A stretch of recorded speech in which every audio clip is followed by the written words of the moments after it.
This is iFanboy Pick of the Week, episode 806, brought to you by iFanboy listeners just like you who are washing their hands, they're wearing their masks, they're getting vaccinated, they're getting boosters if they can, drinking water, exercise, stretching. Don't forget stretching. Stretching is, you know what, that's good. That's very true. And I, you know what, I am lax. I'm not going to lie to you. Hello, welcome to iFanboy Pick of the Week, episode 806. 806. 806. Six.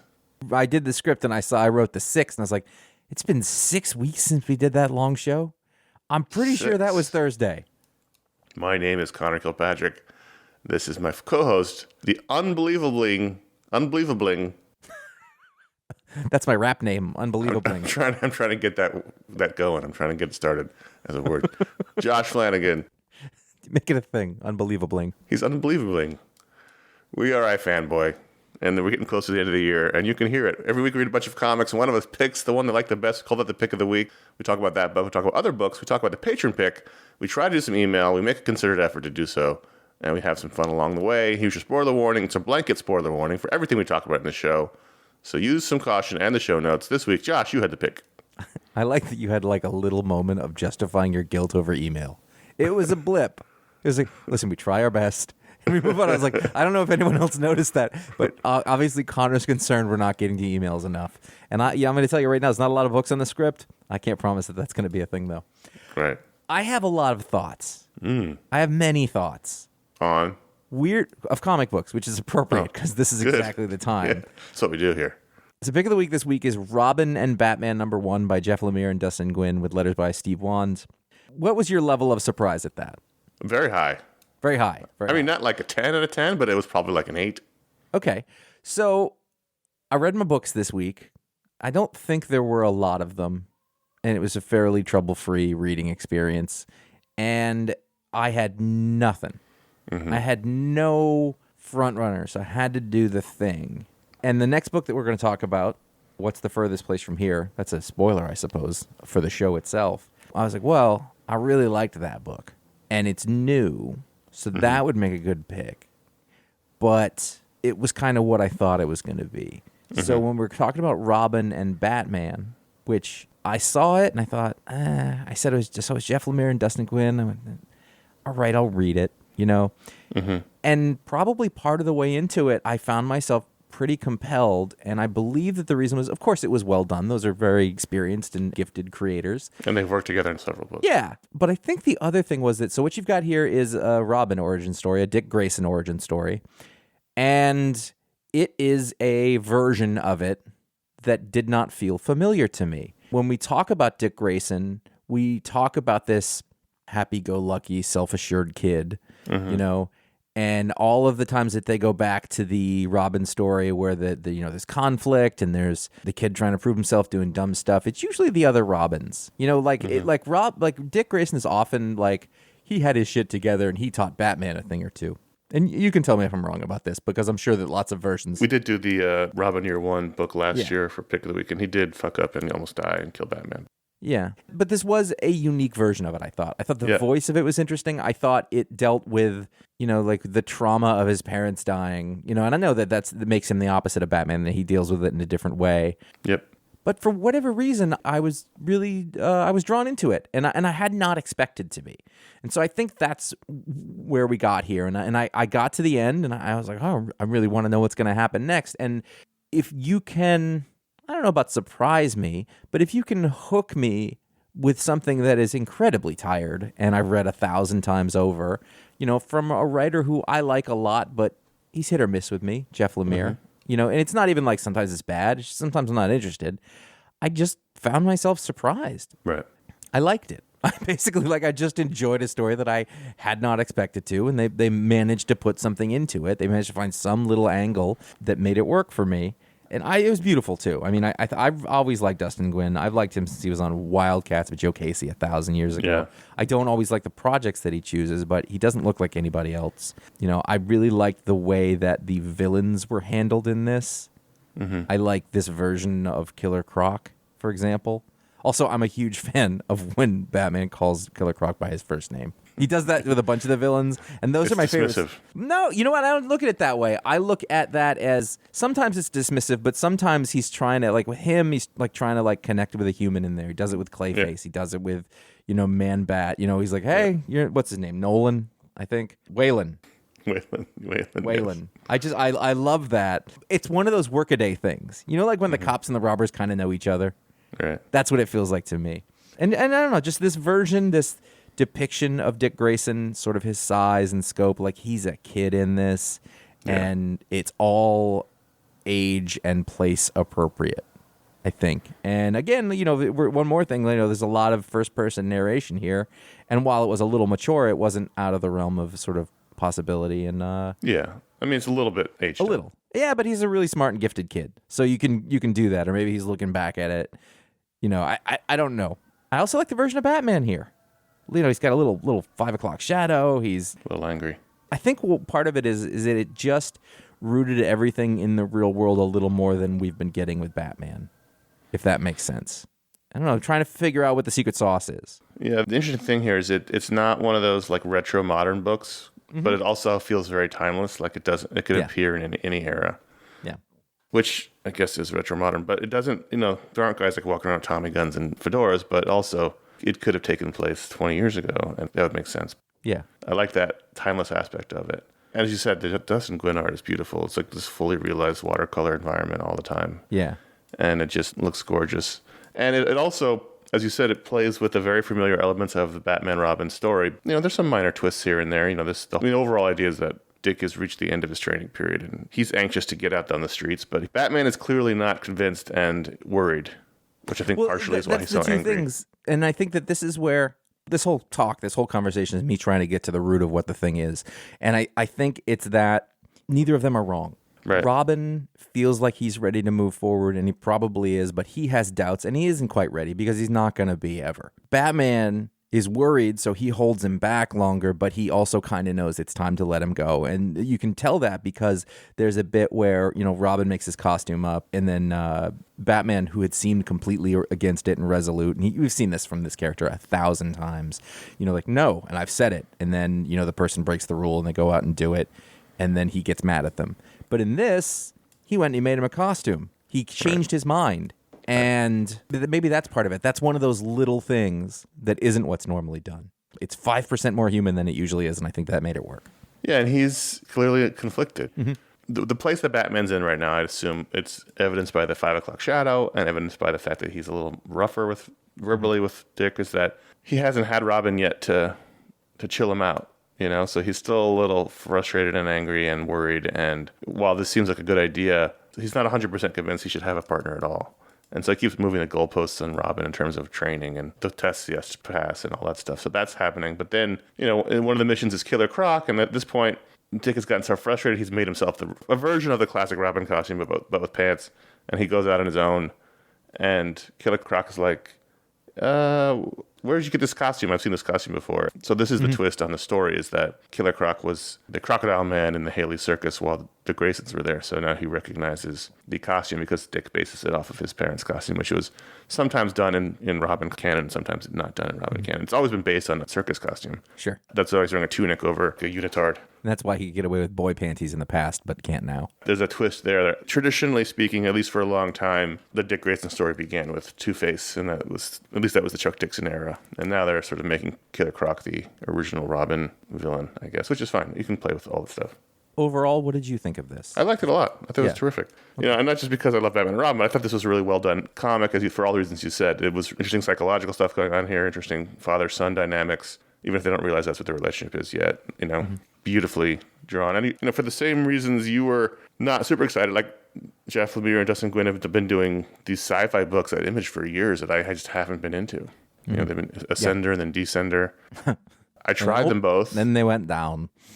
And or the other way around. I don't remember which order they came out in, but I wasn't super into them. But I know these guys clearly like working with each other, and I like Jeff Lemire a lot. He's sort of having a renaissance, and he's clearly tuned into DC, the evidence of his Black Hammer work, which is just DC stuff. He took a thing that should have been tired, and he lent something to it. And 10, 12 years into his career, more than that maybe, probably more. Yeah, more than that. And that's not nothing either. So yeah, it's a little conflict. It wasn't like It wasn't a blow you away thing. It was like, wow, that's really well done, and that's great. That makes me happy. It's a really great complete package. It was a really well done comic. It's oversized. It's like 40 pages. It's a 3-issue mini, so you'll get like a trade size story out of it. Love a 3-issue mini. Like I said, the runner up was What's the Furthest Place from Here, #1. It was a little different than normal because I had read this a while back before I talked to Matt Rosenberg. And if you read this and enjoyed it, or maybe even didn't enjoy it, like you should go listen to that show. I think it was a really thoughtful conversation on how you make a comic book. It's an end of the world apocalypse comic book. as we are wont to do. It was conceived before the pandemic started. I know that much. From Tyler Boss and Matt Rosenberg, and they had previously done 4 Kids Walk Into a Bank. Yeah. And I did not know what it was or what to expect. I was really blown away by the craft of the thing, perhaps more than the story of the thing. And I think that's why it's not necessarily pick of the week. I also just think it is one of those first chapter things where I don't really know where we stand yet. It's very vague. It's not giving you a lot. You got to hang out. You got to watch. But I like the experience of it a lot. And I like the construction. The construction is it's done in, I think, 6 chapters. And the way things are revealed and the way that the dialogue is just sort of like not terribly narrative. It's like things that you hear as you're standing around and you kind of got to work at it. But at the same time, it's pretty sparse. I really enjoyed this a heck of a lot, but I want to know what happens next. That's been the trend for a while with Image, is that the first issue, you're just usually 9 times out of 10, you're just not sure what we're doing here. But we'll figure it out eventually. I liked this. I don't know that I connect all that much with Rosenberg's indie work as much as I do his mainstream stuff. I think this is a different sensibility. I think it looked great. I think Tyler Boss is terrific.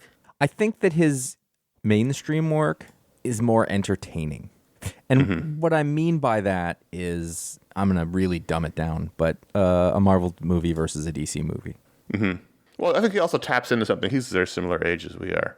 Yeah. I think he taps into something from when we were younger, that Marvel feeling. He's got away with those Marvel books, though, that and his DC books, the stuff that he does in mainstream, he makes them funny, and he makes them more fun than you expect they're going to be. Because I think of him like he's got kind of a hard-boiled thing going on, but it's fun. He did that great Thunderbolt series that we loved so much. Yeah. No, his stuff is definitely funny. Yeah, and this, it's just a different tone. It's a different side of him. And listen, I'm going to be in the tank for this. Like you said, we're the same age. We're very, have similar tastes. They live in a record store. If I look around the shot at the beginning of all the records, and like I own most of those records. So, I'm in the tank for it to a certain extent. We're not going to talk about that. I didn't actually get the record. I wanted to. I pre-ordered it, but I don't know if it actually I don't think anybody did because of shipping issues. Okay. At least anecdotally from what I've seen around the internet is people saying they haven't gotten it yet. Okay. And I think that's part of it. Like I started reading the little interview in the back, and it was like he started going off about how, for everybody, music you like defines you, and you choose it early, and it guides the rest of your life. You're not like that, though. And I was like, well, that's not everyone, Matt. That's some people. That's people who hug out record stores. It's true. It's a way that's... I'd argue it's not most people. Yeah. It's a little bit of a myopic feeling in terms of everyone is like this. It's not the case, which is fine. I don't hate it. I think that's why I don't 100% connect with it, because there's a sensibility here that I don't connect with because I don't have it. Yeah. So this is a bunch of teenagers who are living in this record store, and they continue to go through the records as if they're shopping. And I actually really did like the double reversal on this. So it opens up, there's a guy in a bathroom, and this girl comes in, his tooth has fallen out, and so you're like, oh God, is he dying? Like, is this some sort of plague situation? And then she's all excited because she found the perfect record. She shows it up at Hall & Oates, and we reveal they're in a record store. And like I said, everyone's sort of just going through the records and establishing shots. I thought, oh, okay, well, they're just in the record store. Because I didn't know what this was about either. Sure. Then it's a double reversal that it is a post-apocalyptic plague situation or something. So I like that it was like, it played with your sensibility within the first 3 pages twice. Like, what is the story? I thought that was a really elegant reversal. And after that, you get to the sort of story, which is there are no adults, something happens when you age out, and the world is falling apart, and it's being run by teenage gangs. And that's sort of the overall. It's a lot. It's 8 chapters, actually. Yeah. And you only get a very small view of the world in the first one. Yeah. Like, what happens from the perspective of these kids, except they're not explaining it to you. But, as I go through it, it's one of those things where, like, on every page, there's something interesting. Mm-hmm. Like she ends up with a gun at some point and shoots it at a rival gang, and the rival gang all wear smiling big masks, which is just a fantastic visual element that sort of it's incongruous. So, you're just put off the whole time. You know, the kids are also, like, they're not heroic kids. No.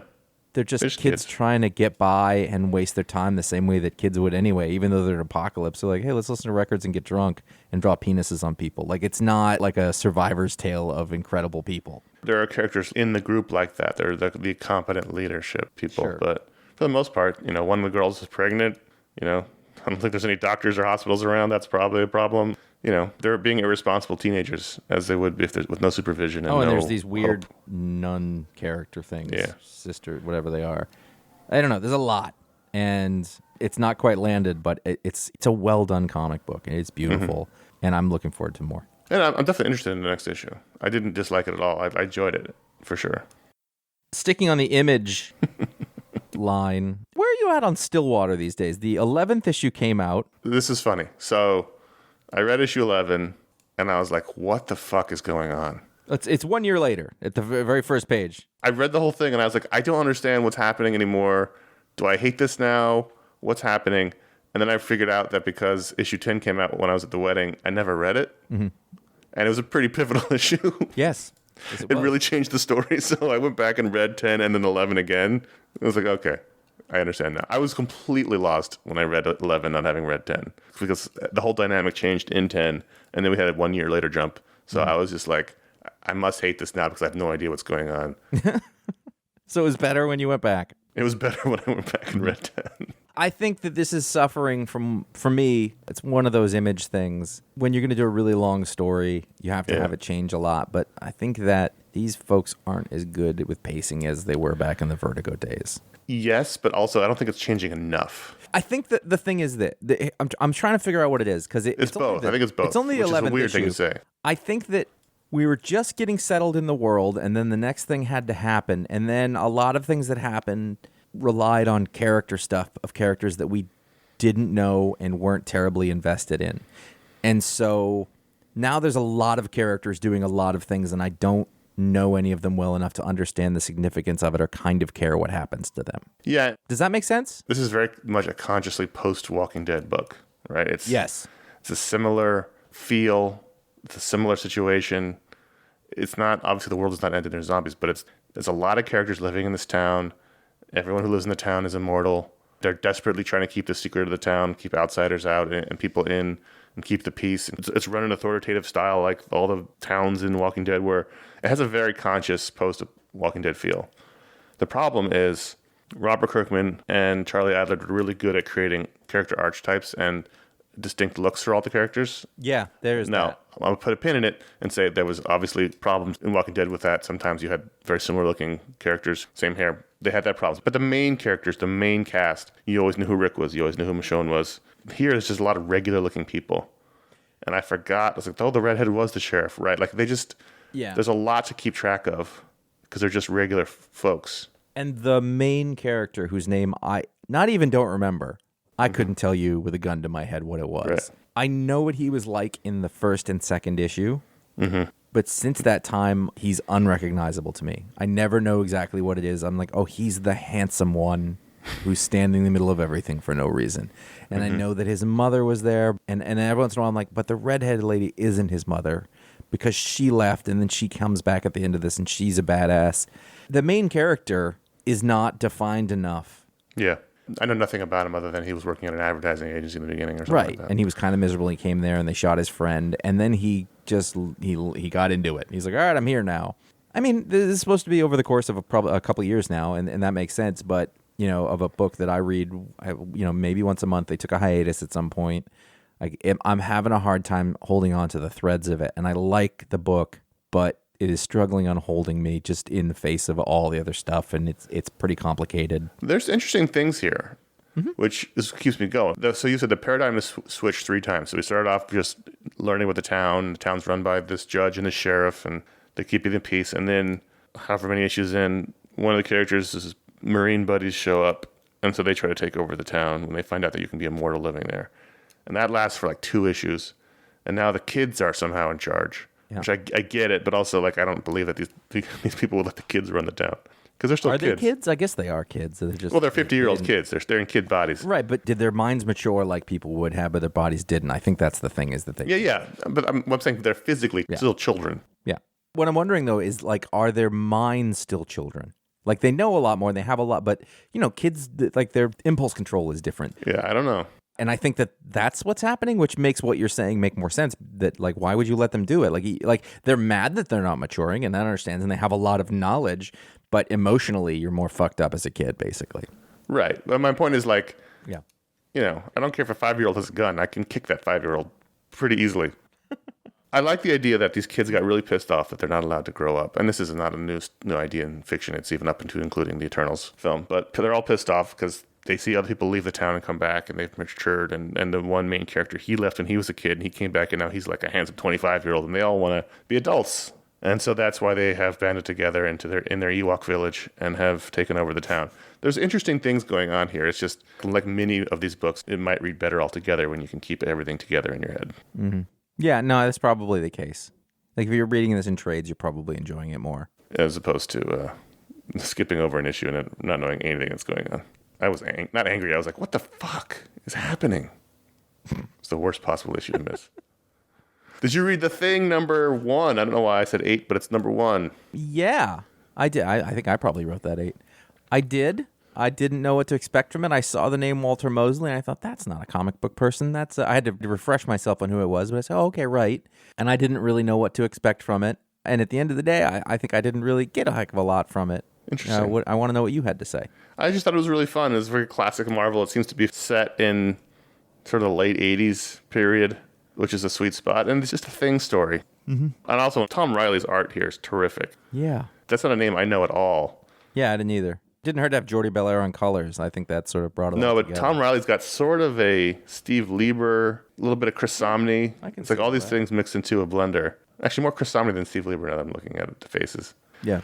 And this is just a story where the Thing comes back from a trip and the whole Fantastic Four is gone. Reed and Sue are at a conference. Johnny's somewhere. And so a situation happens and the Thing's the only one around to take care of it. And, he's jealous of Alicia's friend from Puerto Rico. He overreacts a little bit. Hey, listen, look, she's holding his arm. He's got a jaunty pink shirt on. The cuffs are rolled up. He looks like Cesar Romero.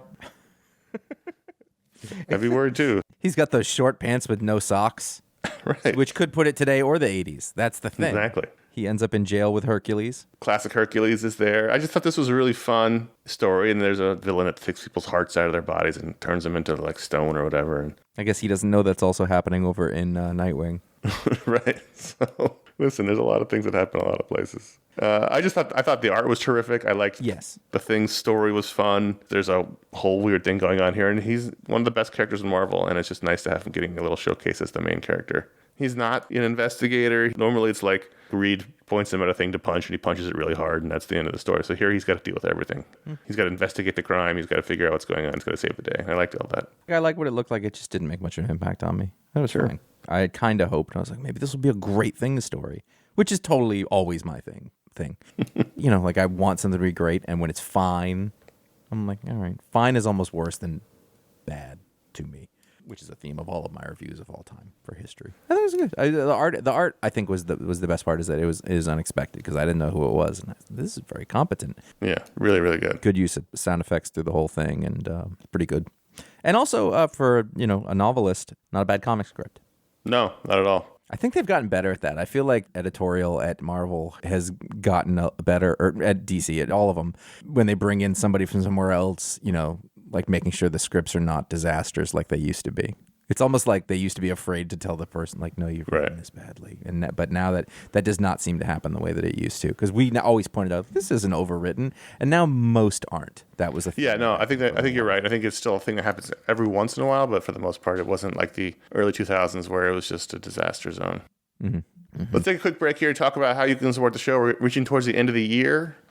And support for iFanboy and all of our various shows is always appreciated. There's a lot of ways you can do it.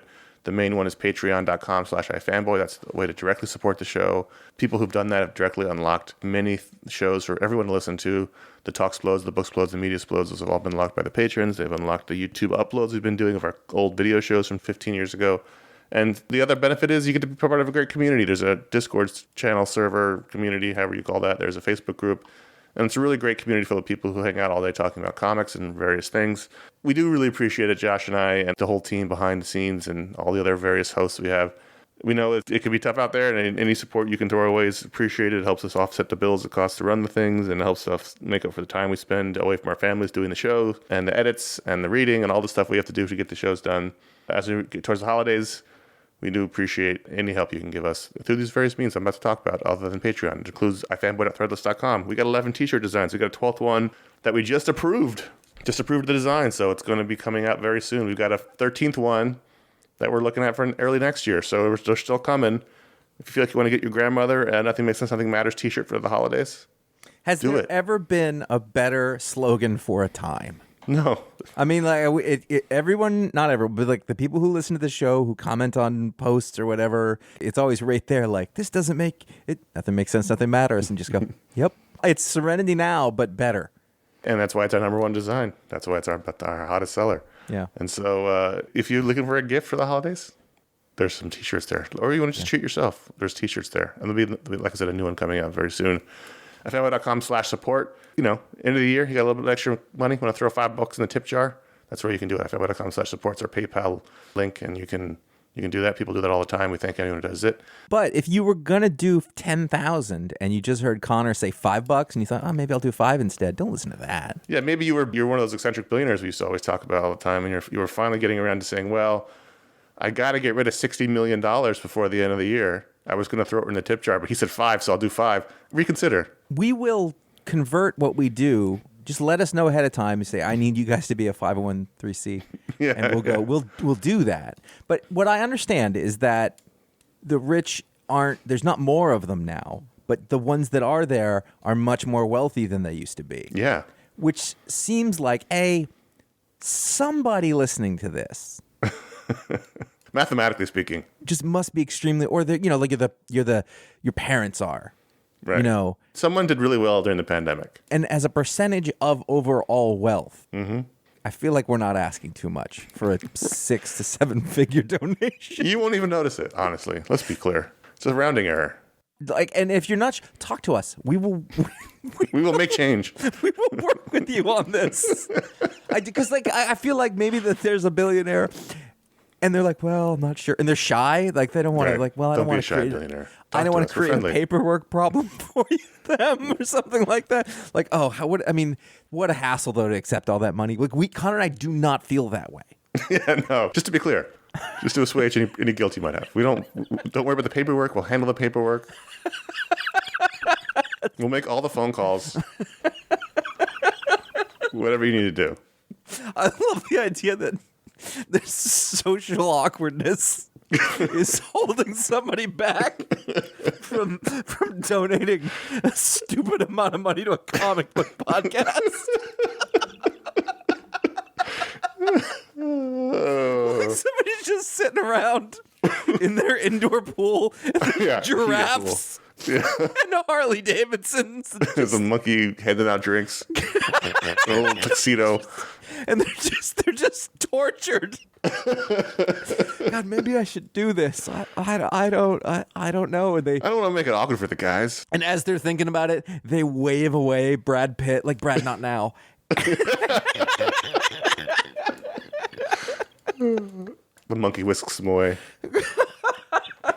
And they're on a beach. And somebody's prepared a sumptuous meal of fresh caught seafood. They just walk away. Don't even take a bite. Not even one clam. That's all they ate. And then finally, fanboy.com/Amazon. This is where you can find links to our Booksplode books. And also, it's the end of the year. If you're doing shopping for the holidays for yourself or for others, consider using the ifanboy.com/Amazon link for that. I do appreciate it. All of these things you do to help support the show. Of course, the show goes on for free, as always. But we always do appreciate anyone who helps to support and reaches out. And we do thank you for that. Josh, I will...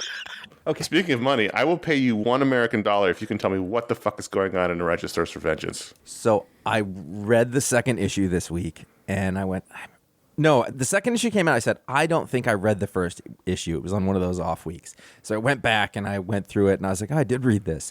And I actually liked the first issue. It was fairly clear. Mm-hmm. The second issue I had a harder time with, but I liked it. I mean, basically, like, there's some sort of network of contract killers, and like they bumped into each other, So this contract killer is going to end up getting blamed by a series of chances for a murder that he didn't commit. But at the same time, he took another job where they teamed him with somebody that he didn't know, and they had to go kill this woman. That's as much as I know. I mean, I don't know. I don't know. He seems really nervous. Yeah. He gives a lot of money to his mom's old folks home to take care of her. Seems like forever now. Like it seems like he's going on a suicide mission. Like I just don't understand, because partially what Mrs. Rick Remender and Andre Lima Araujo are doing is they're telling. It's not silent, but it's mostly silent. There's not a lot of dialogue. You're right, and I think that ambiguity makes it difficult, but I think it's really beautiful. And it's beautiful. Yeah, Andre Lima like the storytelling, and there's something I like about it. It's very un-Remender. It's extremely un-Remender, and I find that interesting. So I found that this issue was harder to grasp than the first one, which I thought was pretty good, but I'm absolutely willing to stick with it. I think you're right. This is almost the opposite of in-your-face, funny Remender. This is very quiet. Obviously, there's not a lot of dialogue, and subdued and slow. But it almost feels like it's an experiment he's trying, and it's working in terms of, I don't know what's going on, but it's fun and interesting. In terms of understanding where the main character at, Benedict Wong, right? You can tell where he is emotionally the whole time, which I think is really cool. It's a credit to the art. Yeah, absolutely. So, Action Comics. Action Comics number 1036, or 3 years after 1000, or 4 weeks, however often they come out, I don't know. This is sort of the beginning of Superman and the Authority get to War World, and I want to read this, but I also don't want to read this. So this is the issue where they attempt to put together the disparate threads of Superman stories. So, as we discussed previously, we had two different Superman stories going on. We had Philip Kennedy Johnson's lead up to War World, and then we had Grant Morrison's lead up to War World, and neither one of them made sense. In this issue, we try to put it together. And I'm fine where we stand now. It turns out that Superman is, in fact, old and losing his powers like he was in Grant Morrison's book. It's just that Manchester Black's been using his magic to hide the fact that he's old and losing his powers. And so suddenly he's got great temples, and he's not as strong as he was. And Tranch has just been using her magic to boost his powers. So he's actually weak and old. And so what I think happened is Morrison and Michael Jannon's miniseries was done as a lead up to Future State in the DiDio era, because, Morrison's usually like a few years behind in terms of his writing. And then DiDio got fired, and they're like, well, fuck, we have this miniseries. And so they had put it out, and had Philip Kennedy Johnson had to figure out a way to make it work together with what was happening in the current books in the new paradigm. So here, he has a weakness, and he's not as strong, so this won't be quite as easy to liberate Warworld as we thought. Yeah, whatever. So we don't know why he's getting weak. He's getting old. He got poisoned by some shit somewhere. Radiation poisoning. His powers have been fading for months. That's dumb. Yeah. Really dumb. It's dumb. I don't need it. It's all excuses to keep him off the planet. Superman's vulnerability cannot come from him physically. That is what makes him compelling. Superman's vulnerabilities have to come from his emotions and his personality, not his body. And I know that the story works the other way if you say, well, you'll see that he's still strong even without his body, but that is not as interesting, I think. And they're forcing him out of the way. Yeah, I don't like it. I'm totally going to read it, though. Do you know why? Because I desperately want to love Superman comics. And for a while, we've had Superman comics to love, and so I'm going to grasp on as much as I can. I mean, you've done this with Batman. You're like, of course. we're gonna read it till we get something good. And it's not bad. Like, I didn't read this like, oh, this is a piece of shit. It's a story that's being railroaded, and the people have to figure out how to make it work, like you said, and that's never good.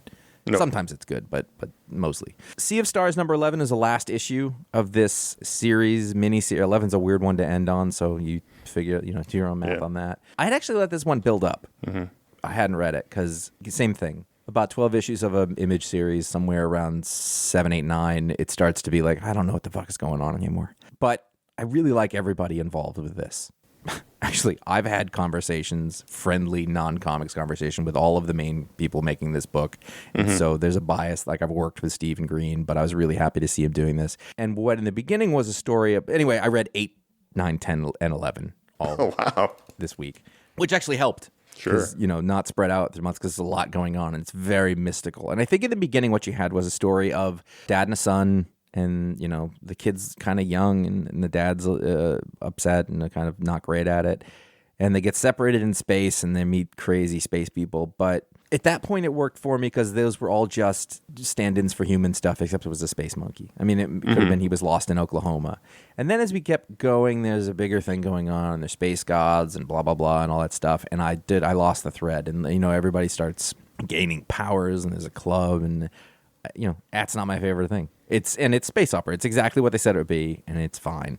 But as I read all those issues at the end, it was pretty coherent at the end. And I do like a coda. I like that, the villain is defeated and then we see what happens after the fact. And, the kid has these kind of god powers at the end, and his dad is like, great, we'll use that to deliver stuff faster. And so they go back to trucking together with their space monkey friend now. And I was like, all right, I like that as an end. Like, it's the end of a movie ending. It becomes Clint Eastwood at the end. I think that the whole thing was an explosion of imagination and fantasy, and there were some really cool, maybe better images than there were ideas, and have it all float together. But it did a thing, and I think it did what it was supposed to.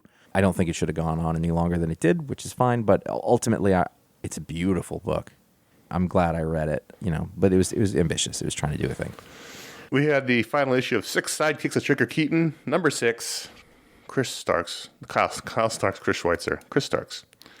And I wanted to mention, because we've been enjoying this miniseries, and it ended in the most Hollywood way possible. I don't love the reveal of the killer, but then again, I don't really feel like it was about that. That's exactly what I was thinking. I thought, this wasn't really about who the killer was. It was just watching these people. Right, so the killer turned out to be an executive who had worked on all of Trigger Keaton's shows originally and just finally got sick of him and had him killed. And he was costing him too much money. Right, and payouts and insurance stuff. And so the sidekicks find out, and in exchange for not turning him in, he offers them a show. And so they're all stars now. And so that was the most Hollywood possible ending this could possibly have. It made sense for the characters in this story. They're in some terrible, almost like... I won't even say it's like anything. It's not even like Power Rangers. It's just this terrible kung fu show where they're all in ridiculous costumes. Not the Avengers, the Eternals. Yeah. I thought that was funny, the way to end it. I thought this series was a lot of fun. I'm happy that these guys keep putting books out, and I hope there's another one. And you could go back. Soon. Like, he could do a story with one or two of these folks in the future, just for an issue or two, and I think it'd be fun. Yeah, I hope they do more. Yeah. Hey, those are the books we wanted to talk about. Though, actually, I had a lot of books. No, I had higher than average. No, I think I had 18 or 19 books this week. It was a good amount of books. That many. I thought I almost had not many, but then indie books. I had about the same amount of non-Marvel DC books as I did Marvel DC, which is. I think last week I had 9 of those, and this week I had 6 or 7. It was a lot. Anyway, Patreon.com/iFanboy. The patron, so I mentioned earlier, everyone was a patron because of vote to add a book to the rundown. We called it the Patron Pick. And this week's Patron Pick by a wide margin was Regarding the Matter of Oswald's Body, number 1 from Boom Studios, written by Christopher Cantwell, with art by Luca Casalanguida. Nice. Casalanguida. Colors by Giada Marchisio. And letters by World Design. World Design. I'm not on Twitter anymore, but I have several people in my life who send me tweets in text message form that I might be interested in. One of which was from Tim Seeley this week, who said something along the lines of, comic books used to be named after the characters in them, like Batman, Daredevil, Casper the Friendly Ghost. But now they're like, where the fuck are my keys? Like, these long sentences.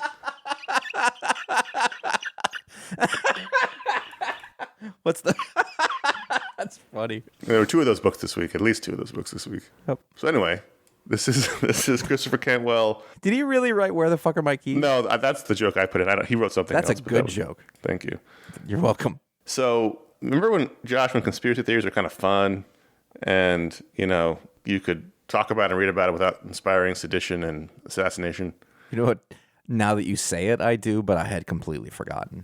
You say the word conspiracy, I'm like, oh, shut up. In the 90s, one of my college roommates and I were super into the JFK conspiracies and Oswald, and we watched Oliver Stone's JFK every Thursday for an entire semester. Oswald. So that was back when it was fun. I mean, look, someone died as a result, but it was no harm, no foul to discuss JFK conspiracies as opposed to now where suddenly the Capitol's on fire. There was theoretically reason and research behind that stuff. And also, every once in a while, it occurs to me, I'm like, how do we still not know? I got mad about it a couple of weeks ago. I remember I just think, this is ridiculous.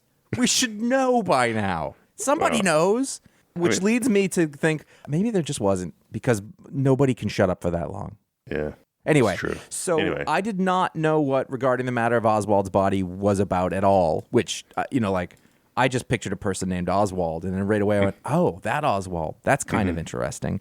Yeah. And so going for it in this, Christopher Cantwell's a great writer. Not everything he does is great. Nope. Or just, that's not all for me. But this seems like it'd be totally in my wheelhouse.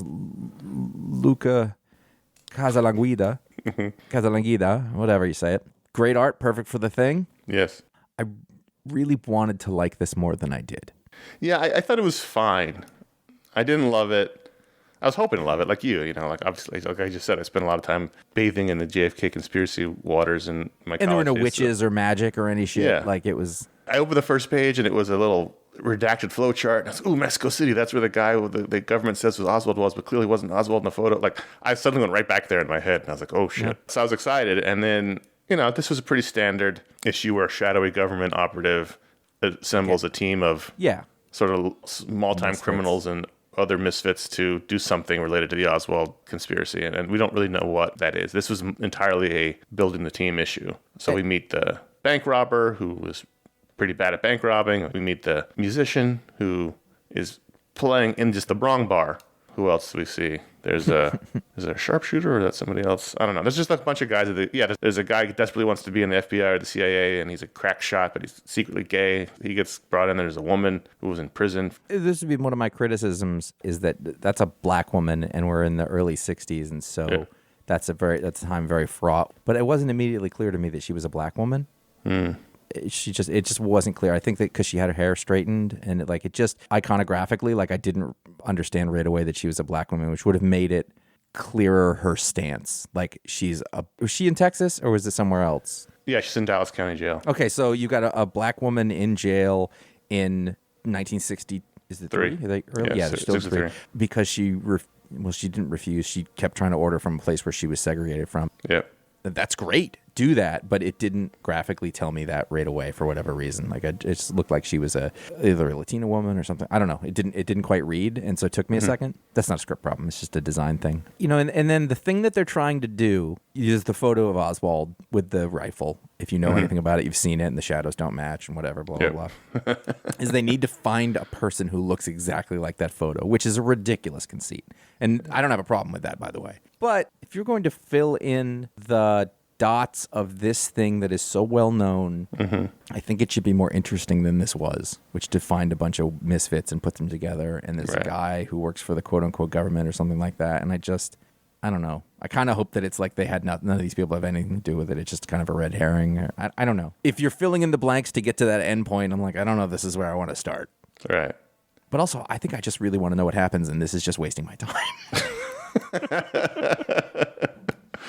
I mean, the flow chart, ticks all the boxes. You got Mexico City, you got Dallas, you got New Orleans, you got Cuba, and then down at the bottom, Lee Harvey Oswald goes to a decoy who comes out of the group of 4 that we just met. There's someone else who's redacted from Corsica. So there's a lot that I should really be excited about here, and I'm hoping I'm excited enough to remember to read the second issue, only because we often read these comics from other publishers, and I just forget that they exist. And then when the second issue comes out, I forgot. And then by the time I realize it's been 4 issues, and I go, oh, never mind. So hopefully I remember the second issue. Yeah. I mean, well, so this leads us to ratings. Out of 5, I'm going to give it 3. I was also going to go with 3. But in this instance, the 3 book is both going to be us saying we are pretty much sticking with it, provided you don't forget it exists. Correct. I will stick with it if I don't forget it comes out. Yep. Yeah. There you go. Regarding the matter of Oswald's body from Boom Studios. I think that's really interesting that we both had the same take on it, because I didn't know where that was going to go. But that tells us something, that we're getting somewhere. Patreon.com/iFanboy. Everyone who's a patron can vote to add a book to the rundown. But if you're a patron at the $5 or higher level, you get a superpower live on the show, bestowed by us live with sometimes no prep. I have prep. Okay, no prep. Go for it. No rest holds, and I don't know what that is. That's what the name that I have, though, so that's what I'm going to work with. It's a genderless name. It is No Rest Holds. It's a robot. Corrects the vision of everyone within 20 feet of them. Oh. If you are within that area, your vision will return to its optimal setting. Wow. Now, if you're wearing glasses, it's going to fuck you up. Sure. Or contacts is even worse, because you can take the glasses off immediately. But, basically, like, if you're in a restaurant with this dude or lady or wrestling move, right. I'm sorry. robot. I just assume that people listening to dudes and the stats bear that up. But your vision will be clear as day. And it might be, for example, that you're sitting there and you did not know that you had failing vision. It had been so slow, and you just, I don't know, I'm squinting a lot. I had headaches. I don't really know why. And all of a sudden, like, oh, I think I might need glasses. What's his area of effect there? Is it about 10 20 feet in every 20 feet? direction?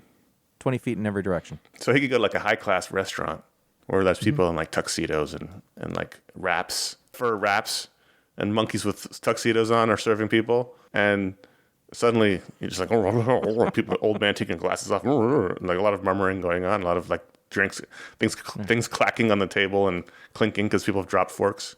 But I also like the idea that when it happens, like it's like a magical moment where all of a sudden you see everything that you sort of hadn't been seeing but didn't know you weren't seeing. I like it.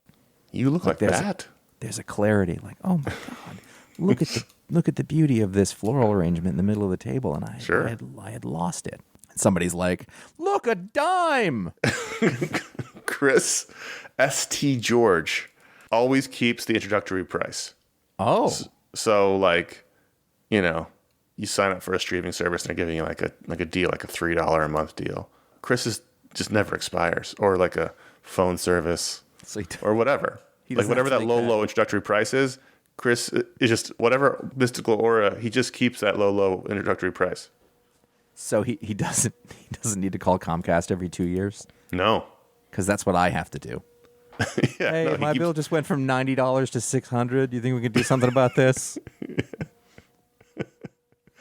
Yeah. So he always just keeps it. I don't know that that's going to make a big impact on you financially. I mean, unless Chris is really sort of checking on the line. No, but it's just like a nice thing. Right, but from a stress level, Sure. you hate that you plan your bills, and all of a sudden, well, what happened here? Yeah. This was $100 last month.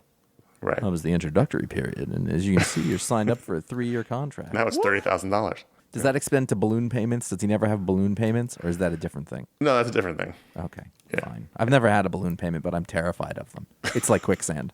Like I'm afraid I'm gonna go to pay my bills one day. Be like, what the hell is this? And balloon payment. Gotcha. No. You thought your adult life would be quicksand and balloon payments. I didn't even know there were payments about anything. That was after I stopped worrying about quicksand. It's much worse than quicksand. It's a different kind of quicksand. Patreon.com/iFanboy. That's where you can vote to add a book to the rundown and get a superpower.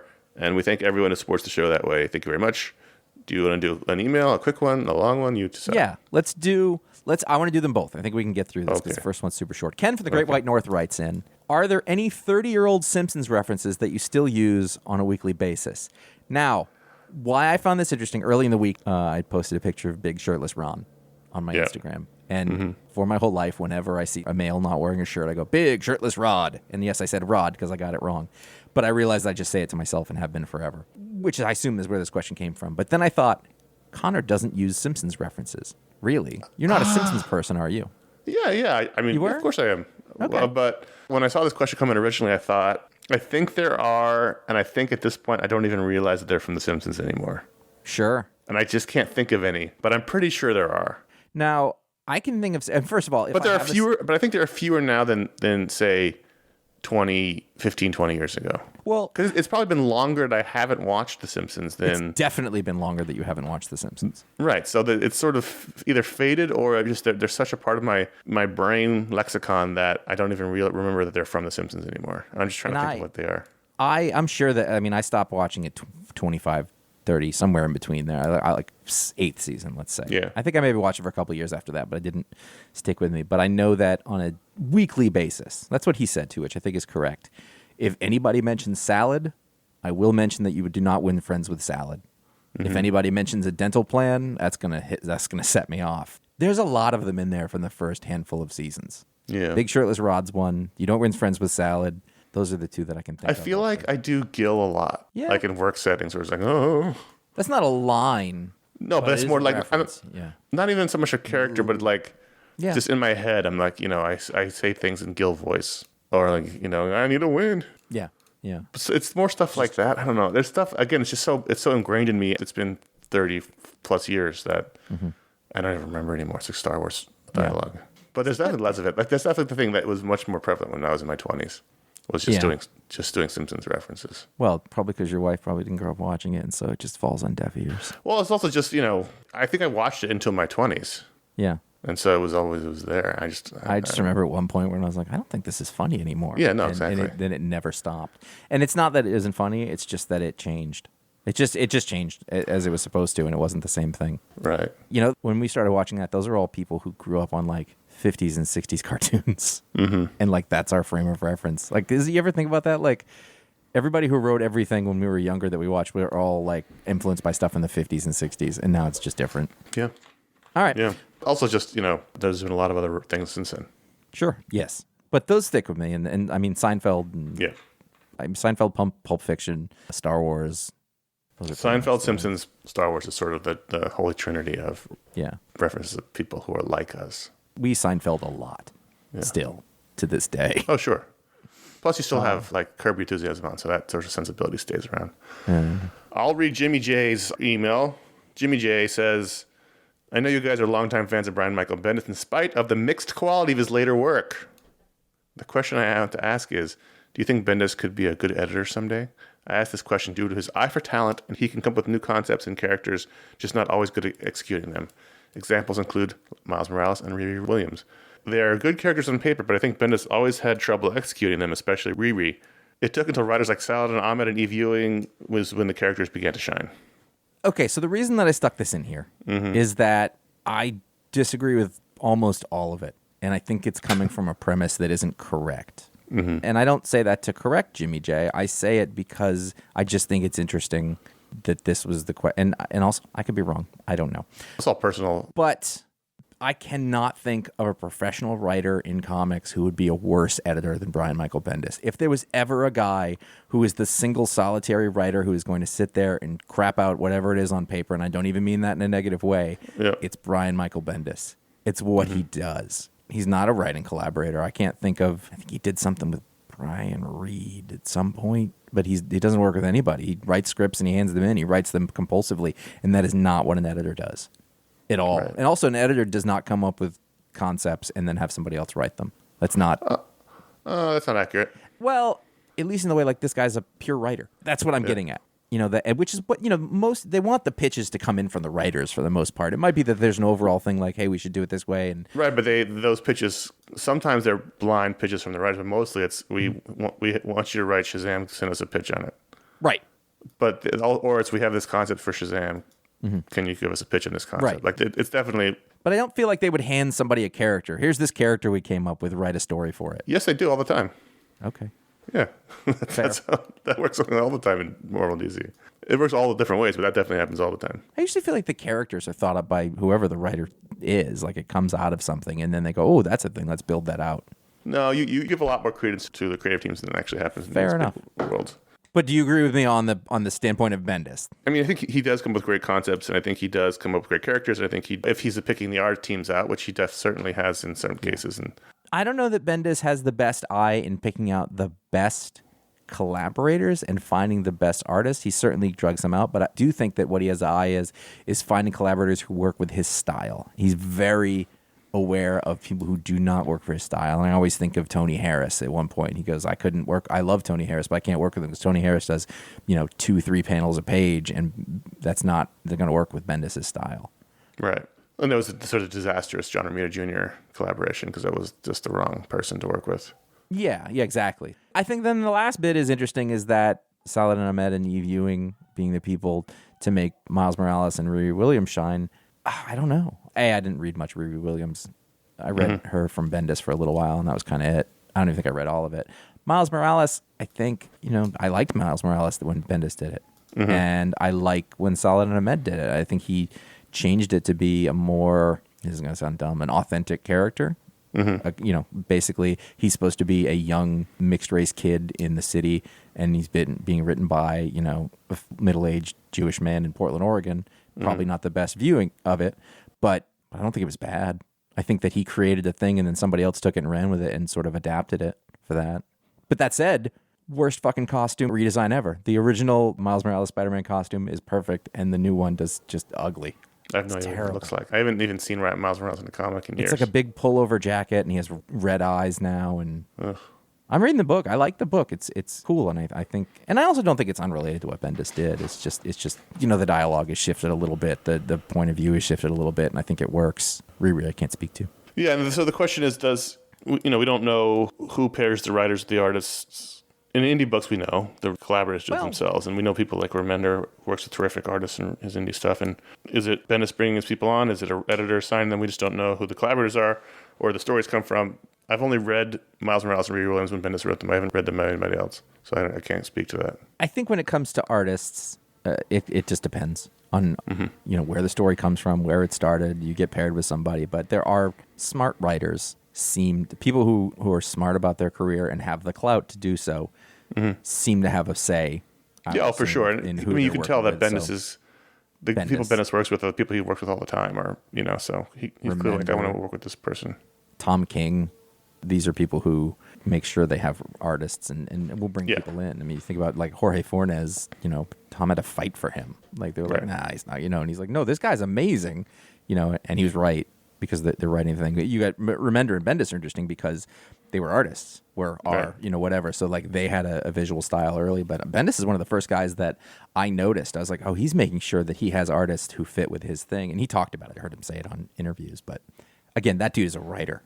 Yeah, I honestly cannot think of another person. Well, Tom King's a writer. He's not an editor. Josh Williamson though, he's an editor.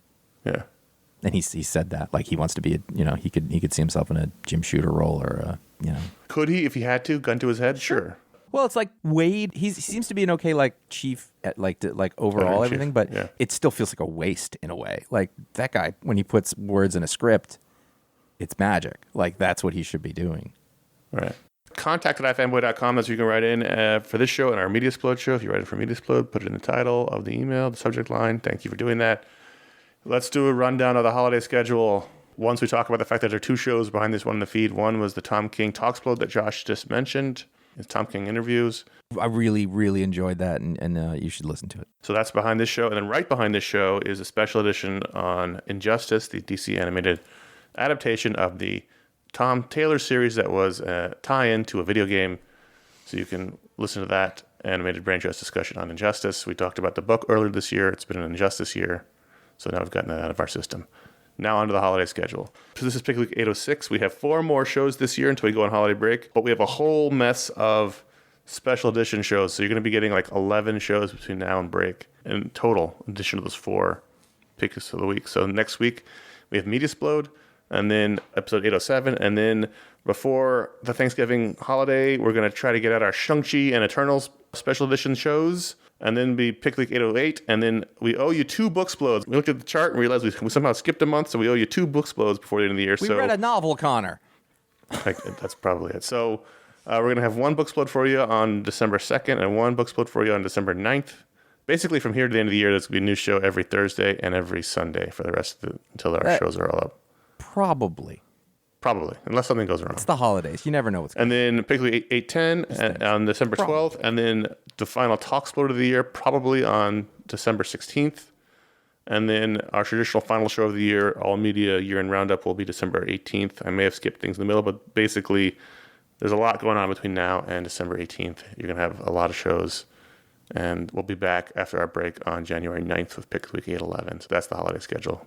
We'll keep repeating that for the rest of the year. And you guys should, people who appreciate that know it's coming. You should thank Conor, because I'm not doing what he just did. He's the person who does that. And thank God for it, because I look at it and just go, oh, God, just tell me when to show up. Just tell me what I need to do. Give me my assignment, Chief. Where are we? Oh, we have to end the show? Yeah. We have to end the show. End the show. Okay, here we go. So I'm doing the last part.